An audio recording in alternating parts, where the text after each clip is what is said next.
우리가 지난 2월, 3월 달 창세기 1, 2, 3장으로 창조 신앙으로 찾아가는 감사 7가지 언어를 살펴봤습니다. 지난주에는 그 7가지 언어를 다시 축약해서 말씀을 드리고 믿음의 관점으로 찾을 수 있는 창조 신앙, 그리고 믿음의 관점으로 살아내는 삶이 가져오는 기적이 어떤 것인지를 요셉을 통해서 살펴보았습니다.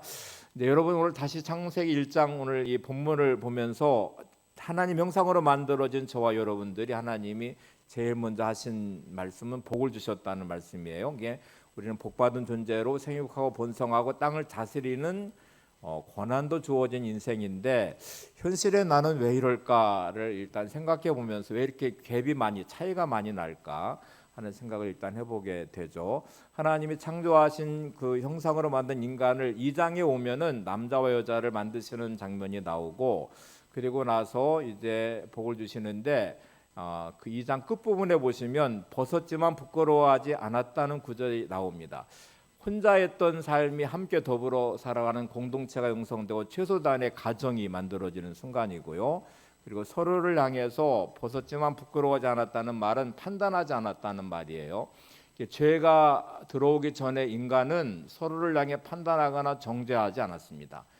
서로의 모습을 있는 그대로 수용하고 받아들이면서 함께 더불어 살아가는 공동체가 만들어진 것이 에덴 동산의 모습인데, 죄가 들어오면서 어떤 일이 벌어졌냐면 부끄러워하기 시작했어요. 서로를 부끄러워하고 자기를 부끄러워하고 두려움이란 감정이 들어오면서 이제 나무 뒤에 숨어버리는, 그리고 서로를 비판하고 정죄하고 책임을 전가하는 언어의 왜곡 현상이 일어나기 시작했습니다. 한번 잘 생각해 보시면 내가 누군가와 더불어 함께 지내게 되는 가정, 이제 사랑해서 결혼하게 된 남편과 아내, 또는 생명으로 낳은 자녀와 부모, 그리고 교회에 오면은 주님의 피값으로 주의 몸된 지체를 이루는 성도들의 관계, 여러분이 이제 함께 살아가는 더불어 사는 이웃들이 있고 친구가 있고 직장 생활하시는 분들은 동료가 있고 상사가 있고 뭐 이렇게 이제 관계들이 늘 형성이 돼요. 관계가 만들어질 때에 그 사람을 있는 모습 그대로 이렇게 수용하면서 관계를 잘 지켜가는지 어느 순간에 자기 기준이 생기고, 그리고 자기 옳음이란 판단 앞에 남을 이제 비판하거나 판단하거나 정죄하기 시작하는 관계로 가고 있는지를 잘 생각해 보시면, 놀랍게도 사랑한다고 말하는, 그래서 결혼한 부부가 어느 순간부터 있는 모습 그대로 창조된 원형은 벗었지만 부끄러워하지 않았던, 판단하지 않고 그냥 수용했던 관계가 어느 순간에는 자기 기준으로 판단을 시작하죠. 이유는 내 눈에 거슬리기 시작하고 어느 순간에 그의 언어가 나에게 상처를 주기 시작, 그 행동이 어떤 삶에 함께하는 더불어 사는 삶을 무너뜨린다고 생각하는 순간에 자기 기준으로 이제 이런 일들이 일어나게 됩니다. 다 왜 이런 일이 생겼냐? 성경은 말할 것도 없이 뱀이, 사단이 시험함으로 죄를 짓고 선악을 하긴 나무 열매를 따먹었기 때문이라고 말합니다. 이 주범은 일단 뱀이라고 지칭되는 사단이에요. 요한계시록에 보면 이 사단의 용어를 이렇게 씁니다. 요한계시록 20장 2절을 한번 보세요. 용을 잡으니 곧 옛뱀이요 마귀요 사단이라, 잡아서 1000년 동안 결박하여 타락한 세상의 새 예루살렘과 새 땅으로 거룩한 하나님의 나라를 회복하는 새로운 에덴의 회복의 시점에 이제 하나님의 이 용이라고 말하는 것이, 옛뱀은 이제 창세기 1장, 2장, 3장에 나오는 이제 뱀이죠. 그리고 그 이름을 마귀라고 말하고 사단이라고 말합니다. 결박해서 이제 멸하신다는 말씀인데, 9장 11절에 보면 이 사단의 이름을 히브리어와 헬라어로 이렇게 말하면서 이제 나오는 내용이 있는데, 요한계시록 9장 11절도 한번 같이 보시죠. 그들에게 왕이 있으니 무저갱의 사자라. 히브리어로는 그 이름이 아바돈이요 헬라어로는 그 이름이 아블론이라. 자, 이 무저갱의 사자라고 불리는 용 또는 옛뱀, 마귀, 사탄이라고 부르는 이 대상은 히브리어로는 아바돈이라고 이름을 부르고 헬라어로는 아볼론이라고 부른다고 하는데, 그 뜻은 파괴자라는 뜻입니다. 자, 다시 생각해 보세요. 파괴자인 이 옛뱀이라고 하는 창세기 이제 나오는 이 등장하는 것이, 존재가 아담과 하와를 유혹해서 선악을 알게 하는 나무 열매를 따먹는 순간에 관계가 파괴됐죠. 하나님과의 관계도 파괴됐죠. 서로를 향해서 판단하지 않았던 관계가 판단하고 비판하고 지적하고 책임을 전가하는 존재로 전락해 버렸죠. 그리고 나서 오는 이 에덴에서 쫓겨난 인간의 참혹한 현실이 이제 땅도 저주를 받고 서로 저주를 받은 관계로 전락해 버렸잖아요. 그 주범이 이제 일단 사단이라고 말을 합니다. 이 사단이라고 말하는 이 존재는 성경은 아주 구체적인 현실적인 존재로 파괴자 역할을 하는 존재로 말합니다. 성경에 많이 등장합니다. 신약 성경은 27권 가운데 19권이 사단이라는 이름이 등장. 구약은 9권이 사단이 등장하고요. 신약 8권 가운데 4권은 사단이라는 이름 대신에 악마라는 이름으로 등장하고, 예수님께서는 사복음서에서도 29번 등장하는 사단의 이름을 27번을 직접 언급하시면서 얼마나 이게 파괴적인 존재인지, 영혼을 파괴시키고 관계를 파괴시키는지를 말씀하고 계십니다. 자, 이제 이렇게 만들어진 세상의 죄성에 묶인 현실이 우리가 살아가는 현실이에요. 여러분은 말할 것도 없이 죄성이 내 몸 안에 가득 들어있는 이기심의 본성을 가지고 살아가니까 누가 뭐라고 하지 않아도 어느 순간, 태어나는 순간 아이는 이기적인 존재죠. 자기밖에 모르잖아요. 배워가면서 학습하는, 남을 배려하고 뭐 이렇게 함께 더불어 살아가는 공동체성을 배우는 것이지, 아이가 태어나면서 함께 더불어 살아가는 공동체성을 배우지 가지고 태어나지는 않아요. 이기적인 존재로 태어나고, 그 이기심이 어느 정도 세상의 윤리나 도덕이나 뭐 이런 모든 것들로 절제돼 있긴 하지만 그것이 고스란히 본성적으로 드러나는 것이 말할 것도 없이 가정 안에 가장 먼저 드러나겠죠. 결혼해서 사랑하는 남자와 여자, 남편과 아내의 관계 안에서 어느 순간부터 사랑이란 감정이 사라지면서 찾아오는 자기 기준의 판단이 늘 서면서 당신은 왜 그래? 이렇게 이제 판단하기 시작해요. 왜 그런 거야 도대체? 왜 그렇게 말해? 왜 이렇게 행동해? 이렇게 말하면서 판단하고, 그 판단을 들은 또 상대방은 또 기분 나쁘니까 또 감정이 상해서 또 상대방에 대해 지적하는 말에 반박하고 또 판단하고 비판하고, 이러면서 가정이 깨져가기 시작하죠. 생명으로 낳은 자녀를 향해서 너 왜 그래? 라고 말하면서 판단하는 순간부터 관계는 또 상처로 얼룩지겠죠. 교회 나오면 집사님 왜 그래요? 권사님 왜 그래? 이렇게 말하면서 결국 또 관계 안에 판단과 정죄가 들어가기 시작하겠죠. 이게 우리가 살아가는 세상의 지금 모습이에요. 죄성으로 가득 차 있는 세상 안에 드러나고 있는 현실의 모습입니다. 1차, 2차 세계대전이 끝나고 난 후에 이 참혹한 현실을 우리 모두가 직면하게 돼요. 세상이 과학이 발달하고 문명이, 지식이 막 있는 이성의 계몽이 되는 계몽주의 시대를 지나가면서 인간은 뭔가 과학적이고 합리적이고, 그래서 과학이 발달하면 점점 잘 살게 될 거라고 생각하고, 그러면 마치 유토피아 파라다이스 같은 어떤 이상적인 현실이 다가올 거라고 생각했던 우리의 삶의 현실은 그렇게 문명이 발달해서 만들어진 과학의 기술로 만들어진 무기로 수많은 생명을 죽이고 참혹한 전쟁 안에서 1, 2차 세계대전의 그 비참한 현실을 목도하게 됩니다. 정말 절망할 수밖에 없는 현실 속에서 프란시스 셰퍼는 책 하나를 쓰게 되는데, 거기 계시며 말씀하시는 하나님, 오늘 설교 제목이기도 해요. 거기 계시며 말씀하시는 하나님. 도대체 인간의 이성으로, 인간의 욕망과 탐욕에 부딪히는 현실에서는 희망이라고는 찾아볼 수가 없습니다. 인간이 그렇게 만들어낸 그 문명의 발달과 이성적 사고와 논리라고 하는 방식으로 뭔가를 만들어낸 것으로 벌어지는 전쟁의 참상, 그 욕망이 국가 이기주의가 되면 다른 나라를 침략하고 정복하고 수많은 생명을 죽이고 살상하고 막 이런 일들이 벌어지는 것에 도대체 인간은 희망이 있을까? 세상은 희망이 있는가? 그 어떤 것에 답이 없어요. 근데 유일하게, 그러나 그곳에 계셔서 말씀하시는 하나님이 계시기 때문에 우리는 희망을 노래할 수 있다. 고통당하는 그곳에, 눈물 흘리는 그곳에, 절망하는 그곳에 계시는 하나님, 그리고 하나님이 오늘도 말씀하시기 때문에 우리는 이 절망 속에서 희망을 노래할 수 있다. 거기 계신 말씀하신 하나님의 책의 주 내용이에요. 그리고 다시 생각해 보게 돼요. 인간이 에덴 동산 안에서 가장 완벽한 하나님 형상으로 창조된 그 안에도 죄가 들어오는 순간에 인간이 서로를 부끄러워하지 않았던 모습이, 판단하지 않았던 모습이 판단이 시작되고 정죄가 되고 비판이 되고, 그리고 찾아오는 감정의 부끄러움과 함께 두려움이 하나님을 피해 숨어버리는 그곳에, 타락한 그곳에 하나님은 또 찾아오셔서 거기 계셔서 또 말씀하시잖아요. 아담아 내가 어디 있느냐. 인간의 희망은 여전히 찾아오셔서 거기 계시며 말씀하시는 하나님이 계시기 때문에 희망이 있다고 성경은 끊임없이 우리에게 말씀하고 있습니다. 여러분의 삶의 자리에 때때로 나 혼자, 우리 가정 안에, 내 일터 안에, 내 삶 속에 이렇게 저렇게 무너져가는 이 현실 앞에 답이 없죠. 내 이성과 내 경험과 내 논리로 아무리 생각해도 희망을 노래할 수 있을까? 저런 모습 안에서 정말 회복이 가능할까? 이 관계는 치유될 수 있을까? 우리 가정은 회복할 수 있을까? 우리가 아무리 생각해도 답이 없는 그곳에 우리는 그곳에 계시며 오늘도 우리를 사랑하시는 그 하나님, 우리를 인도하시며 회복하시는 하나님, 아담아 내가 어디 있느냐 하고 말하듯이 우리를 위해서 말씀하신 그 하나님을 통해 희망을 노래하셔야 되죠. 그리고 하나님을 만나면 오늘도 우리 안에서 하나님 역사하심을 경험하는 믿음의 자리에 서셔야 됩니다.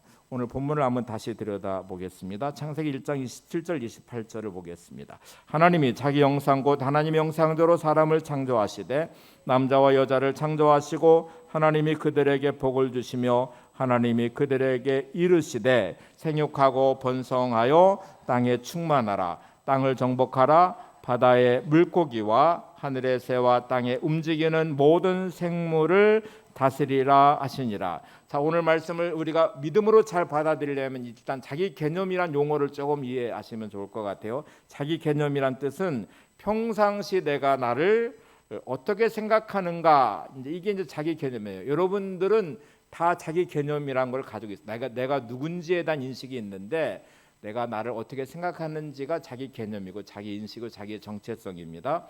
일단 우리가 살아가는 세상은 죄로 인해서 타락하고 모든 불의함이 가득한 온통 판단과 정죄와 비판과 이런 것들이 난무하는 세상 속에 살고 있어요. 죄로 묶여있는 세상에 살고 있는 나는 온전한 자기 개념을 갖기가 어렵죠.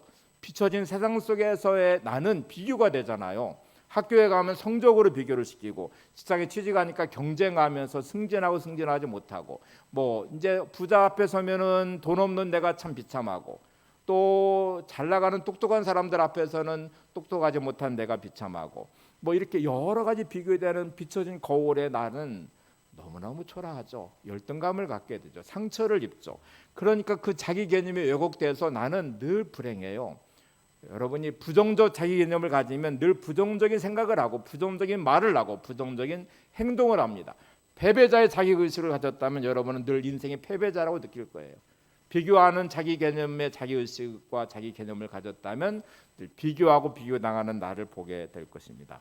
다시 창조된 원형으로 돌아가 보면 우리는 그런 존재가 일단 아니에요. 하나님은 자신의 형상으로 저와 여러분을 만드셨대요.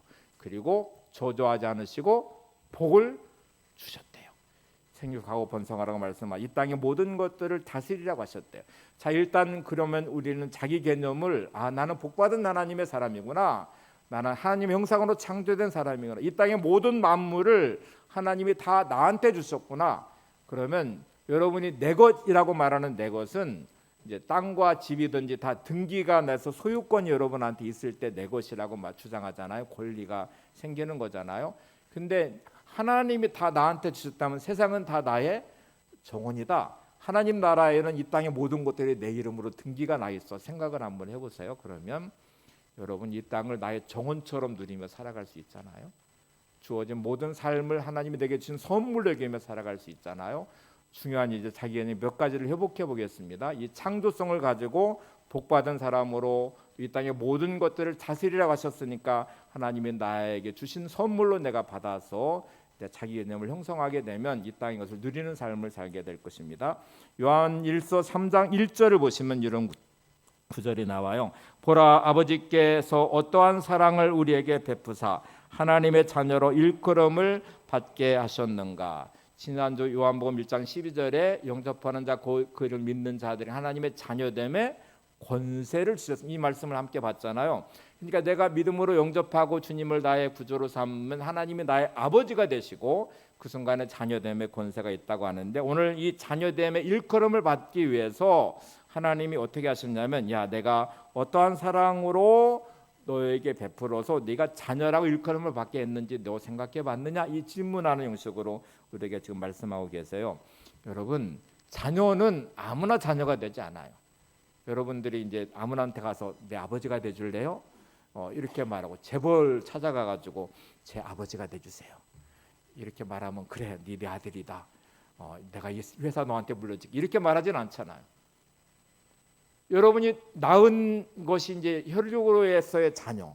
또 다른 자녀가 되는 길이 있는데 입양을 하는 것이 자녀가 되는 또 다른 길이잖아요. 이제 권리, 자녀됨의 권리가 생기는데 하나님이 여러분을 죄성으로 묶여서 저주받고 심판받고 멸망할 저와 여러분을 자녀를 삼으시려고 예수님을 이 땅에 보내시고 주님은 자신의 십자가의 죽으심으로 목숨의 값을 지불하셔서 우리를 자녀로 부르도록 하셨대요. 자녀의 자리에 세워놓으셨대요. 그래서 하나님은 우리의 아버지가 되어주신대요. 자기 개념을 나는 하나님의 자녀야. 하나님이 나의 아버지시야. 이 땅을 창조하신 창조주가 나의 아버지시오. 그리고 하나님이 나를 사랑하신데 이렇게 자기 개념을 받아들이면 우리는 이제 이 믿음으로 하나님의 자녀됨의 권세를 사용하는 삶을 살게 될 것입니다. 그게 말씀 붙잡고 사는 길이 열릴 것이고 기도하는 자리에 서서 기도하는 사람이 될 것입니다. 그리고 또 다른 로마서 말씀에 보면 그리스도 안에서 넉넉히 이기는 존재로 우리를 규정하고 있습니다. 그래서 자기 개념을 나는 예수님 안에 넉넉히 이기는 사람이야. 내가 어떤 일을 만나든 나는 주님 안에서 주님의 이름으로 나는 넉넉히 이기는 그 승리자의 삶을 내가 살 거야. 이렇게 자기 개념을 받아들이면 절대로 실패자의 자기 개념을 갖지 않을 것입니다. 낙심하지도 않고 절망하지도 않고 믿음을 잃어버리지도 않을 것입니다. 우리 찬양 하나 가사만 볼 텐데 가사에 보면 자기 개념이 막 몇 가지가 막 들어가 있어요. 한번 찾아보세요. 한번 가사 보시죠. 시작. 감사해요. 깨닫지 못했었는데 내가 얼마나 소중한 존재라는 걸 태초부터 지금까지 하나님의 사랑은 항상 날 향하고 있었다는 걸 고마워요. 그 사랑을 가르쳐준 당신께 주께서 허락하신 당신께 그리스도의 사랑으로 더욱 섬기며 이제 나도 세상에 전하리라. 당신은 사랑받기 위해 그리고 그 사랑 전하기 위해 주께서 택하시고 이 땅에 심으셨네. 또 하나의 열매를 바라시며 또 하나의 열매를 바라시며란 찬양인데 내가 이제 깨닫지 못했었는데 깨닫는 순간 하나님 감사해요라고 고백을 해요. 왜냐하면 자기 개념이 생겼기 때문이거든요. 내가 얼마나 소중한 존재라는 것을 깨달았어요.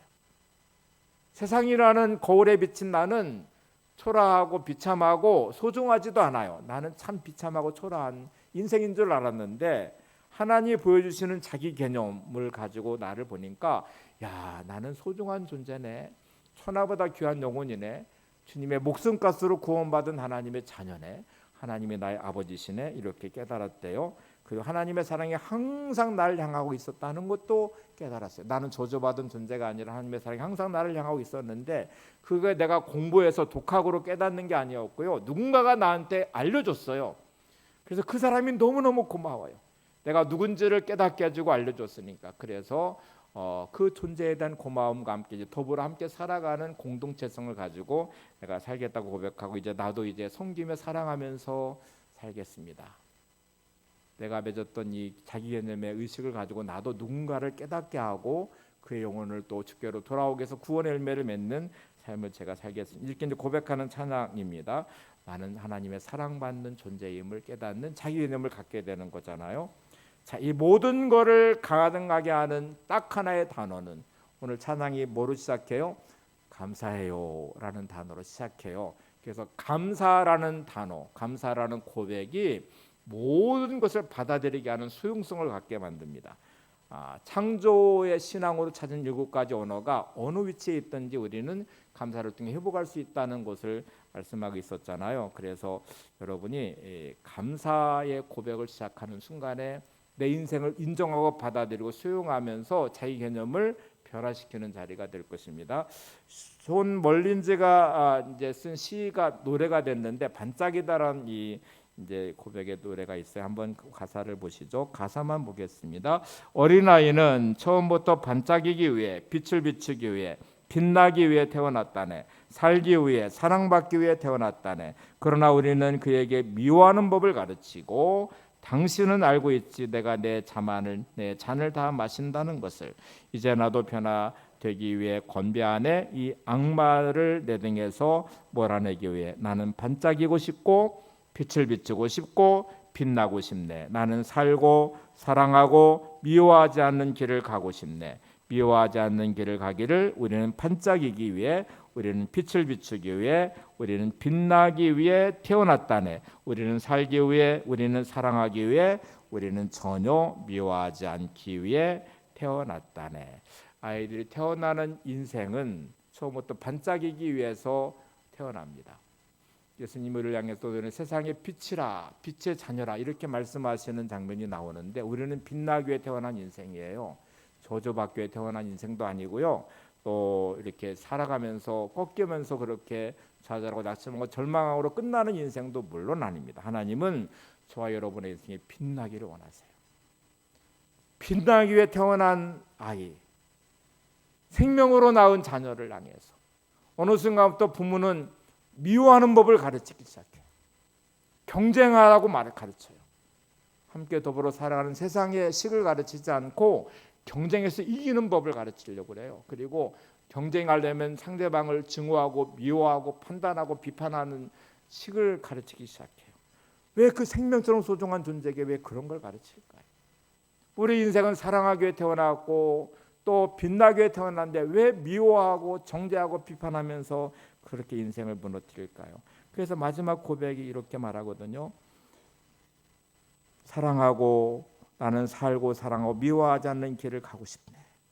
미워하지 않는 길을 가기를 우리는 반짝이기 위해, 우리는 빛을 비추기 위해, 우리는 빛나기 위해 태어났다네. 우리는 살기 위해, 우리는 사랑하기 위해, 우리는 전혀 미워하지 않기 위해 태어났다네. 여러분의 관계는 미워하라고 주신 관계가 아니라 사랑하라고 주신 관계입니다. 판단하고 정죄하라고 주신 관계가 아니라 서로 함께 더불어 살아가는 아름다운 세상을, 아름다운 가정의 아름다운 부부가 되기를, 아름다운 부모와 자녀가 되기를, 아름다운 성도의 관계가 되기를 원하셔서 관계를 맺게 해주신 거예요. 근데 이 관계를 무너뜨리시면 안 되잖아요. 미국의 사회학자인 크리스토퍼 레시가 자기애적 문화라는 글을 하나 썼는데요. 자기애적 문화, 자기만을 사랑하는 이 문화가 세상에 팽배해 있는 기준이 되고 있대요. 이기심이 만들어낸 세상은 자기밖에 몰라요. 아이들을 보시면 아이들이 너무너무 예쁘잖아요. 근데 그 아이들은 진짜 이기심으로 똘똘 뭉쳐요. 자기밖에 몰라요. 가르치면서 이거를 이제 함께 더불어 살아가는 세상의 방식을 가르치는 거잖아요. 자기밖에 몰라요. 성장한 어른들이 성인아이라고 심리학에는 표현하는데 자기밖에 몰라요.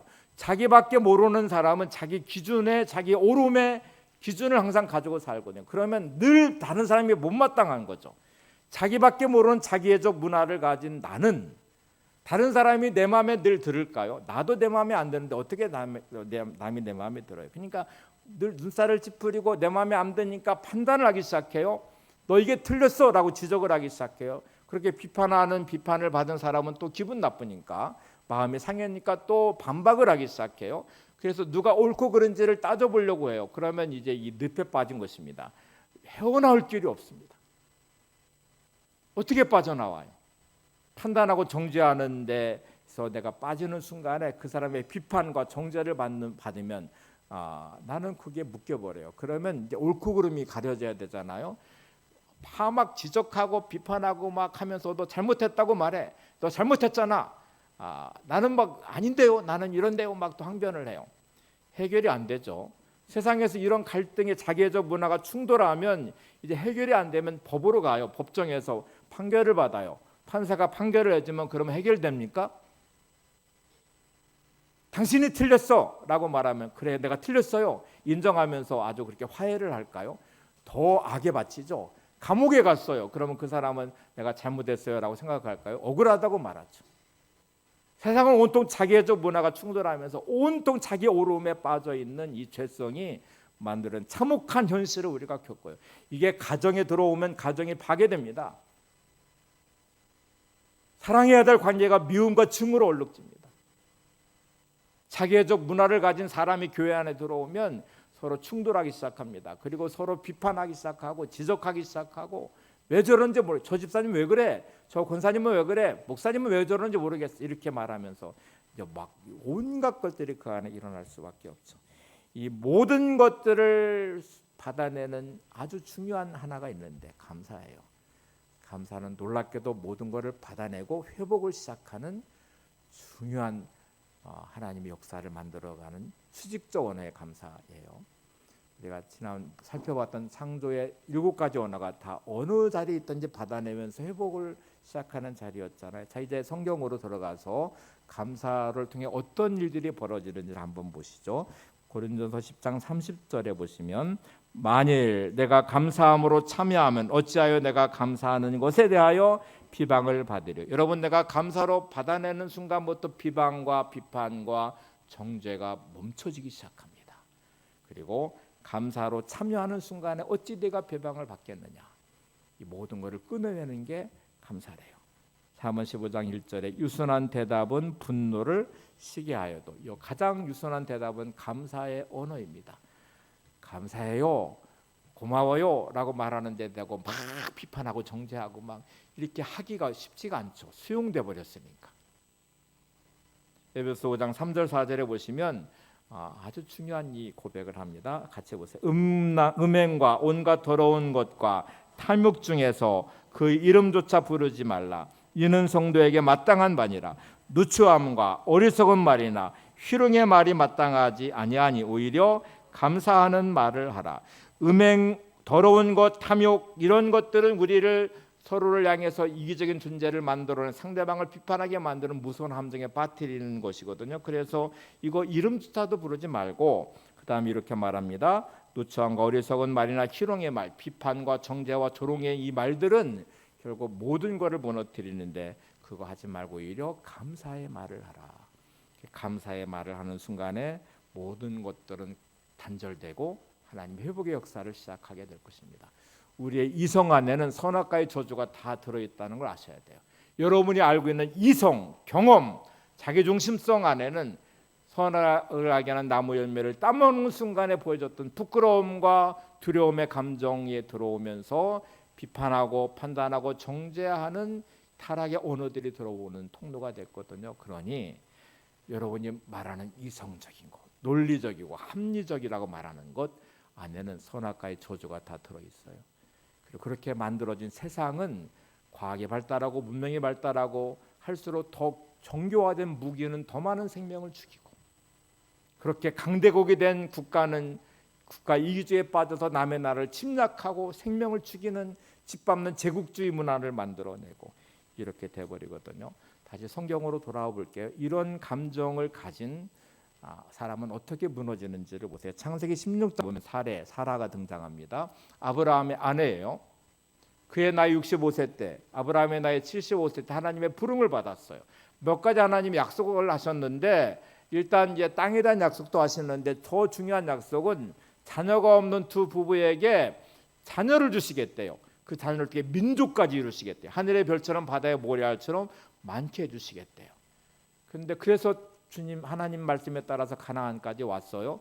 근데 10년의 세월이 지나가는데 하나님 약속을 안 지키시는 거예요. 자식을 안 줘요. 나이는 들어가고 내가 75세가 되고 아브라함은 이제 남편 아브라함은 85세가 돼서 육신적으로는 자녀를 못 낳을 때가 점점 좀 다가오는데 자기는 이미 경수가 끊어져서 자식을 생산할 수 없는 사람이 돼버렸고, 남편도 어느 순간부터는 이제 아이를 못 낳을 것 같으니까 하나님은 더 이상 믿을 수가 없어 라고 생각하는 순간부터 감사가 사라져 버렸죠.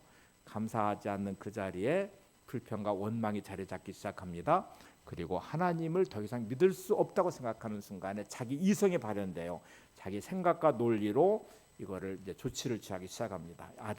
아브라함을 향해서 짜증을 내고 막 화를 내면 하나님 더 이상 믿을 수 없다. 우리가 우리 방법대로 자식을 얻어야 된다. 이제 나는 자식을 못 낳으니 내 몸종인 하갈을 줄 테니까 자식을 낳아라. 그렇게 해서 하갈을 들여서 이스마엘이라는 자식을 낳았어요. 자기의 방법이 통했잖아요. 자기의 이성적인 합리적인 사고가 하나님이 못하시는 걸 내가 했어. 하나님은 약속을 안 지켰지. 그러니까 내가 해. 우리가 이렇게 무너지는 경우가 너무 많거든요. 그렇게 낳은 이스마엘이 드디어 이제 가정의 불씨가 됩니다. 불화의 불씨가 되고 어느 순간부터 이스마엘을 잉태한 하갈의 사례를 무시하는 일들이 벌어지고 함부로 대하니까 막 화가 나서 아브라함한테 막 비판하기 시작하죠. 당신이 그렇게 행동하니까 막 종도 나 무시하잖아. 그러면서 하다가 이제 하가를 쫓아내기도 하다가 또 받아들였다가 화정이 온통 비판과 정죄와 불협화음과 이걸 얼룩져서 흘러가는 가정에 진짜 비참함이 성경에 드러나요. 그런데 하나님이 이 아브라함과 사라의 인생에 침묵을 시작하십니다. 더 이상 거기서 말씀하시는 하나님이 아니라 그들 속의 인생에서 떠나신 하나님, 더 이상 말씀하지 않은 침묵하시는 하나님, 이 침묵의 기간이 13년의 세월이 지나가요. 여러분이 하나님의 말씀을 버리면 하나님은 더 이상 여러분에게 말씀하지 않으시잖아요. 내 생각과 이성과 내 논리나 내 방식으로 살아가는 삶 속에는 하나님이 더 이상 말씀하신 음성이 들리지 않으시잖아요. 그렇게 무너져 버린 사례와 아브라함의 인생을 하나님은 13년의 침묵을 깨고 찾아오셔서 하신 17장 1절의 말씀을 한번 보세요. 첫 번째 말씀을 이렇게 하십니다. 아브라함이 99세 때에 여호와께서 아브라함에게 나타나서 그에게 이르시되 나는 전능한 하나님이라 너는 내 앞에서 행하여 완전하라. 네가 이성적 논리로 너의 경험으로 판단하는 나는 분응하지 않아. 나는 전능한 하나님이야. 너는 내 앞에서 행하여 완전하라는 말은 행위의 완전함을 요구한 게 아니라 나를 완전히 신뢰하라고 말씀하시는 거예요. 믿으라는 말씀이거든요. 그러니까 내가 하나님을 신뢰하지 못하면 내 방법이 나와요. 감사가 사라지면 그 자리가 불평과 원망이 들어와서 그 다음부터 자기 판단과 정죄가 시작돼요. 하나님을 향한 수직적으로 내 감사가 사라지는 순간에 하나님을 더 이상 신뢰하지 않아요. 완전하지 않는 불완전한 생활이 하게 되는 거잖아요. 그리고 18장 14절에 가면 아주 중요한 말씀을 하나님이 하시는데 이제 18장 14절로 한번 가세요. 여호와께 능하지 못한 일이 있겠느냐? 기한이 이를 때 내가 내게로 돌아오리니 사라에게 아들이 있으리라. 자, 사라는 65세 때에 순종하여서 나왔는데 75세가 될 때까지 하나님이 약속 안 지킨다고 생각하니까 자기 이성의 발현으로 자기의 논리로 하가를 통해 이스마엘을 얻었어요. 그리고 하나님이 침묵의 13년이 지나 버렸어요. 그리고 나서 하나님이 다시 오셔서 하시는 말씀은 완전한 전능하신 하나님이라고 말씀하고 완전한 행하라고 말씀하시는데 이렇게 말합니다. 이제 지금부터 보시는 이 창세기 18장 14절에 기한이 이를 때라는 이 단어를 하나님이 쓰셨어요. 이게 에트하야라는 히브리어인데 에트는 시간이고 하야는 생명이에요. 지금부터 너가 하나님 없이 만들어낸 너의 인생의 결과인 이스마엘을 한번 봐. 지금부터 나에게 기한 에트하야의 시간을 너한테 줄 건데 이게 생명의 시간이야. 나와 함께 내 말에 순종해서 살아가는 너의 인생은 지금부터 생명의 시간으로 만들어서 내년 이맘때 사라가 아들을 낳을 것이다. 이제 이삭은 생명의 시간으로 만들어낸 결과입니다. 여러분이 내 이성과 내 논리로 만들어낸 결과는 이스마엘이에요. 그런데 하나님의 말씀에 순종해서 생명으로 만들어낸 생명의 시간, 에트하야의 시간의 결과는 이삭입니다. 지금 여러분은 끝없이 선택을 하면서 살아가요. 내가 불평과 원망을 하면서 막 말하고 행동할 수도 있죠. 믿음으로 받아내고 감사로 받아내면서 하나님을 통해서 여러분의 에트하야의 시간을 만들 수도 있죠. 결과는 이스마엘이든지 이삭이든지 결과는 만들어질 거예요. 아담과 하와가 생명의 그 에타의 시간에 에덴 동산에서의 아름다움의 시간이 있는가 하면 선악을 알게 하는 나무 열매를 따먹고 범죄함으로 부끄러움과 두려움을 느끼며 판단과 정죄를 시작하는 이스마엘을 만드는 시간도 있었고 그런 시간들이 있잖아요. 여러분의 시간을 한번 잘 생각해 보세요. 나는 지금 내 이성과 내 논리나 내 방식으로 감사 없는 불평과 원망으로 끝없이 내가 뭔가를 행동해서 결과를 얻으려고 하는 것은 이스마엘의 인생일 거예요. 근데 하나님 말씀에 따라 순종하면서 지금부터 기한이 이를 때 에트하야의 시간을 붙잡으면 하나님 역사하시는 생명의 시간으로 여러분은 이삭의 선물을 얻게 될 것입니다. 아담아 내가 어디 있느냐 하고 찾아와서 거기서 말씀하신 하나님은 오늘 나와 함께 에트하야의 시간을 시작해보자 하고 찾아오시는 하나님의 음성이에요. 여러분의 인생 속에 찾아오셔서 고통당하는 그곳에서 억울한 그 자리에서 힘들어하는 그 순간에 실패한 그 자리에서 하나님 여러분의 이름을 부르십니다. 내가 어디 있느냐? 나와 함께 에트하야의 시간을 좀 만들어 보지 않겠냐? 오늘도 나와 동행하는 말씀하신 하나님 말씀 붙잡고 순종하는 믿음의 삶을 시작하고 생육하고 번성하고 땅에 충만하라고 하는 오늘 이 본문의 말씀이 여러분의 삶 가운데 이루어지는 은혜가 있기를 바랍니다.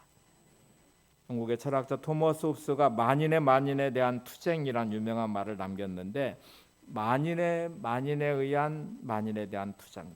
여러분 이 말이 인간은 자기 기준과 욕심과 욕망으로 투쟁의 삶을 산대요. 함께 연합하고 더불어 살아가라고 주신 관계를 내 기준으로 욕망으로 탐욕으로 뭔가 투쟁하듯이 살아요. 경쟁하듯 살아요. 세상의 구조가 그래. 사랑해야 될 가족이 투쟁이에요. 법정처럼 만들어서 판단하고 정죄를 해요. 주의 피값으로 목숨값으로 구원받은 성도가 모여있는 교회, 그리스도에 몸을 준 지체들이 서로 비판하고 경쟁하기 시작하듯 해요. 시기하고 질투하기 시작해요.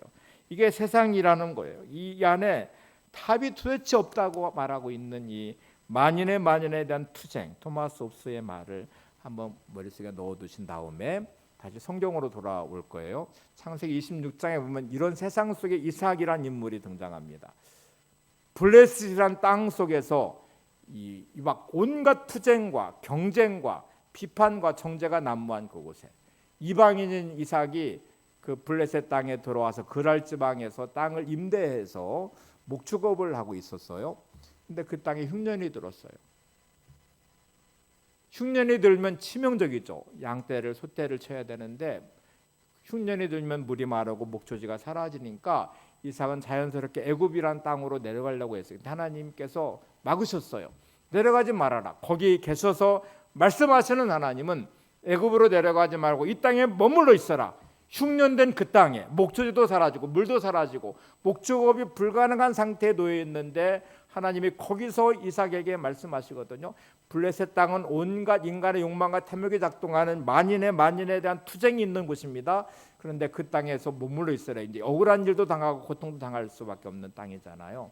근데 그 땅에 머물러서 말씀에 순종한 이삭은 그 땅에 흉년된 그 땅에 머물러 있었습니다. 흉년 들었으니까 물이 마르고 가무르니까 목초지가 사라지니까 목축업을 할 수가 없는 상태가 되어버렸어요. 그리고 그 블레셋 그랄 지방에 있는 사람들도 농사 짓는 사람들인데 똑같죠. 뭐 흉년 들고 물이 없으니까 농사를 씨를 뿌려봐야 다 메말라서 죽어버리니까 농사를 지을 수 없어서 그냥 논밭이 다 방치되듯이 했어요. 이삭은 뭔가를 해야 될 것 같아. 하나님 말씀에 따라서 이제 그랄 지방에 있는 땅들을 헐값으로 임대를 막 합니다. 나한테 그럼 빌려주세요. 하니까 막 헐값으로 막 이제 줄 거 아니겠어요. 농사를 못 짓는 땅이니까 조금 돈이라도 받고 임대해 줘야지. 그래서 이삭이 그 헐값으로 많은 땅을 확보해 가지고 농사를 졌는데 거기서 말씀하시는 하나님의 은혜 안에서 에트하의 시간을 보내면서 그 해에 풍년 들어서 많은 곡식을 얻어서 성경은 뭐라 하냐면 100배나 얻어서 거부가 되었더라. 흉년된 그 땅에 버려진 그 땅에 경쟁과 시기와 질투가 난무하는 이방인 사람이 그 그랄 지방에 블레셋 그랄 지방에 들어와서 하나님의 말씀 거기서 말씀하신 하나님 말씀에 순종하니까 에트하의 시간이 만들어서 생명으로 만들어진 그 시간이 100배나 얻어서 거부가 됐습니다. 블레셋 왕인 아비멜렉이 찾아와 가지고 너 나가라 이렇게 말해요. 그러니까 이제 못 견디는 거죠. 자기 백성들은 지금 막 흉년 들어서 포기해서 그래서 굶주리고 그러고 있는데 이방 불러온들이 박힌 돌을 빼듯이 아니 이방 히브리 사람 하나가 들어오더니 그 땅에서 농사를 지어서 막 100배나 얻어서 거부가 부자가 돼 있으니까 얼마나 배가 아파요. 그러니까 이삭이 팠던 우물물 거기는 이제 물이 부족하니까 우물이 중요하거든요. 파는 곳곳마다 우물이 막 나와요. 그러니까 그랄 지방에 목자들이 와서 다 우물물을 막아버리고 또 블레셋 왕 아비멜렉도 와서 나가라고 이제 말하니까 쫓겨나서 갈 수밖에 없어요. 이런 경쟁에서 밀려나서 떠나서 그랄 지방의 골짜기로 이제 쫓겨나서 그곳에 또 우물을 파는데 우물물이 나오네요. 그러니까 또 목초지가 생기게 되고 또 양도와 숫대들도 막 이제 먹게 되니까 또 그랄 목자가 와서 그거를 또 막아버리고 쫓아내버려요. 그래서 그 우물을 에색이라는 이름을 지고 떠납니다. 다툼이란 뜻이거든요. 그래서 에색이란 이름으로 우물을 막아버린 우물의 이름을 짓고 떠났어요. 또 다른 곳에 가서 우물을 파는데 또 막 물이 나와요. 그러니까 그랄 목자들이 또 와가지고 거기도 맞고도 여기서 떠나라 하고 쫓아내버려요. 그래서 신나라는 이름, 대적함이라는 이름을 짓고 또 떠나요. 떠나면서 계속 밀려나고 있는 이삭. 거기서 말씀하시는 하나님의 말씀에 순종하는 이삭은 억울한 일을 당하고 쫓겨나고 계속 이제 문제가 생기고 갈등이 생기고 그러면서 떠나서 창세기 16장 22절에 보면 그리고 드디어 또 우물을 봤는데 물이 나왔어요. 더 이상 그랄 목자들이 쫓아오지 않아요. 그래서 이렇게 고백하는 장면이 나옵니다. 창세기 16장 22절을 보겠습니다. 이삭이 거기서 옮겨 다른 우물을 봤더니 그들이 다투지 아니하였으므로 그 이름을 르호봇이라 하여 이르되 이제는 여호와께서 우리를 위하여 넓게 하셨으니 이 땅에서 우리가 번성하리로다 하였더라. 여러분, 이 르호봇이라는 이름을 얻었습니다. 장소가 우리가 들여다봤습니다. 한국의 13년의 시간이 닥쳐오는 불행의 시간이 있었는가 하면 아브라함의 나이 99세, 희망이 전혀 생명이 거기에서 말씀하신 하나님 말씀에 붙잡고 순종하는 시간에 생명의 시간을 통해서 이삭을 한 6년 된 그 땅에 머물러 있으면 양떼 소떼가 다 죽는데 물이 사라져서 다 포기한 그 땅에 농사를 줘. 아니 농사 지을 수 있는 물이 없는데 근데 거기서 말씀하시는 하나님의 말씀에 순종하는 에트하의 시간을 붙잡는 순간에 이삭은 그의 백배가 얻어서 거부가 됐습니다. 견디지 못한 이 블레셋의 그랄 사람 블레셋 왕 아비멜렉이 쫓아내버리고 그가 봤던 우물을 계속 막고 에색 다툼과 신나의 대적함이 지나가는 순간에 드디어 하나님이 함께 하시는 생명의 역사가 일어났는데 이게 르호봇이라는 이름을 가진 장소가 넓음. 오늘 본문으로 말하면 이제는 여호와께서 우리를 위하여 넓게 하셨으니까 번성하리로다 하였더라. 여러분 옆에 보시면서 에트하의 시간을 만들어내시기 바랍니다. 무슨 시간이에요? 생명의 시간이에요.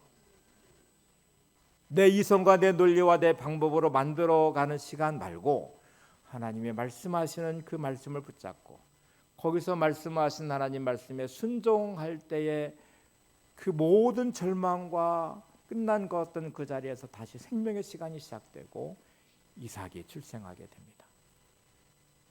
이삭의 인생 안에 미련하고 바보스러운 마치 하나님 말씀에 순종해서 묵묵히 그 자리를 지켜냈던 그 블레셋 그랄 땅 그의 농사를 지어서 거부가 돼 벽배가 되는 생명의 시간을 만들었어요. 사람들은 못 견디죠. 그래서 쫓아내서 여러분 다툼의 애색을 지나고 대적함의 신나를 지나는 순간에 하나님이 함께 하시는 에트하의 생명의 시간을 보내는 이삭은 르호봇의 풍성한 하나님의 복을 누리는 은혜의 자리에 서게 됐습니다. 오늘 여러분의 인생이 이렇게 되기를 소망합니다. 다시 마지막으로 창세기 16장 22절을 다시 보고 오늘 찬양 가사를 읽고 마치겠습니다. 다시 창세기 16장 22절을 보세요. 시작. 이삭이 거기서 옮겨 다른 우물을 봤더니 그들이 다투지 아니하였으므로 그 이름을 르호봇이라 하여 이르되 이제는 여호와께서 우리를 위하여 넓게 하셨으니 이 땅에서 우리가 번성하리로다 하였더라. 아멘. 옆에 분에게 마지막으로 르호봇의 복도 누리시기 바랍니다. 네. 나는 주님께 속한 자는 찬양 가사를 보시면 이 자기 개념과 함께 이 에트하의 시간, 르호봇의 인생을 만들어가는 아주 중요한 내용이 들어 있습니다. 한번 찬양 가사를 읽고 찬양 부르고 기도하겠습니다. 이 땅에 내 삶이 비록 버겁더라도 주님의 선하심 나 믿으며 가리. 이 작은 자통의 주가 이루어 가시니 뭐로 살아요? 감사로 사는 삶 나 살기 원하네. 내 삶의 시간 속에서 주님 이 에트하의 시간을 만들어가는 거잖아요. 내 모든 여정 속에 함께 하시네. 르호봇의 시간을 만들어 가실 것입니다. 깊고도 크신 주의 영광을 나 보리라. 위대하신 주 나는 주님께 속한 자 되어 주의 나라 위에 전심으로 살리라. 주의 마음에 합한 자 되어 맡기신 사명 소명 이루리. 오늘 여러분의 인생이 이렇게 되기를 소망합니다.